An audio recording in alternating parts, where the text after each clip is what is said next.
Here we have a flat track bike with a Buell engine in it. It's a 500 single. This was built a long time ago. Then it went into storage.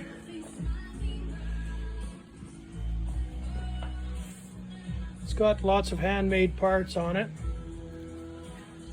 The engine's hot rodded.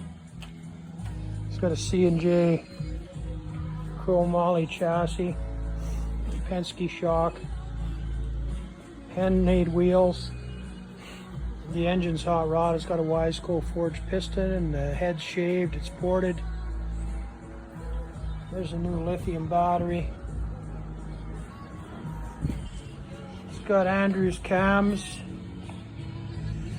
and a Kehein FCR flat slide 41mm carb.